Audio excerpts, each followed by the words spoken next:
অন্যান্য দেশে ভূমিকম্প হলে যা হয়। এই মনে হইতাছে ভূমিকম্প হইতাছে। কে কই আছে? তাড়াতাড়ি ঘর থেকে বাইরো, তাড়াতাড়ি ঘর থেকে বাইরো, তাড়াতাড়ি। আর বাংলাদেশে ভূমিকম্প হলে যা হয়। ওয়াও, মনে হইতাছে ভূমিকম্প হইতাছে। যাই ফেসবুকে গিয়ে একটা পোস্ট দেই। হ্যালো বন্ধুরা, আমার বাসায় ভূমিকম্প হইতাছে। আর কার কার বাসায় ভূমিকম্প হইতাছে অবশ্যই কমেন্ট করে জানাও। তো কি অবস্থা বন্ধুরা? কোথায় আজ শক্তিশালীরা? কোথায় আজ কোটি কোটি টাকার মালিকেরা? পারলে ভূমিকম্প থামিয়ে দেখাও। কোথায় আজ রাজনীতিবিদেরা? কোথায় আজ ক্ষমতাশীল ব্যক্তিরা, যারা কিনা কথায় কথায় ক্ষমতার জোর দেখায়? পারলে দেখাও, ভূমিকম্প থামিয়ে দেখাও। দেখি তোমাদের কত শক্তি, কত ক্ষমতা। জানতাম না আজকে নাকি বাংলাদেশে অনেক ভালো মাত্রায় ভূমিকম্প হয়েছে। তো আশা করি সবাই ভালো আছেন, সবার পরিবার সুস্থ আছে। দোয়া রইল আল্লাহর কাছে সবার পরিবার সবাই যেন সুস্থ থাকে। আমারও দেশের পরিবার, তো আমিও ঘাবড়ে গেছিলাম, ফোন দিলাম সবাইরে, তারা সুস্থ আছে। আমার জন্য দোয়া করেন, ইনশাআল্লাহ আল্লাহ তাআলা যা করে ভালোর জন্য করে। ভূমিকম্পের পর সর্বপ্রথম যে আপনার খোঁজ নিছে সেই আপনার আপনজন।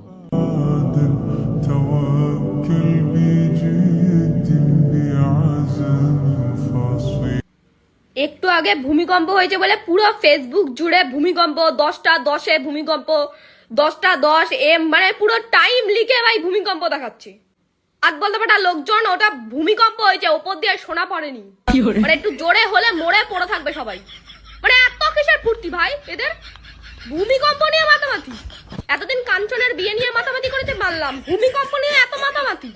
মানে এমন ভাবে টাইম মেনশন করছে 10টা 10 10টা 10 সকাল 10টা 10 এমন ভাবে মেনশন করছে মানে ওর বিয়ের লগ্ন মনে হয় কি না কি একটা ভালো জিনিস ঘটেছে। মানে আগে মানে এরা কোনোদিনও আগে ভূমিকম্প বা আর্থকুয়েক ব্যাপারে শোনেনি। এরা আগে মানে শুনতে বুঝতে পারে না, প্রথমবার দেখেছে, প্রথমবার মানে মজার একটা জিনিস দেখেছি ওই জন্য লোককে জানাতে হবে প্রথমবার শোনা পেয়েছি। মানে মানুষ মানে ফোন পেয়ে কি মানে কি হয়ে গেছে আমি বুঝতে পারি না।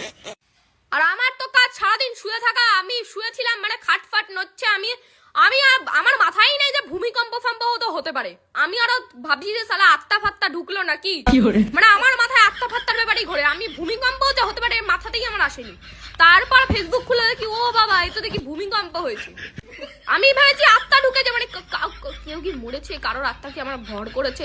আমি আরো ভাবছি কালকে তো আমি মাংস খেলাম, ক্যান্ডেল লাইট ডিনারে মাংস খেয়ে নিমতলায় মানে নিম গাছের তলায় হাত ফাত ধুলাম, তাহলে কি আত্মা ফাত্তা ঢুকলো, আমি এসব ভাবছি। আবার মাত্র 10.38 সেকেন্ডের একটা পরীক্ষা মাত্র নিছে আল্লাহ।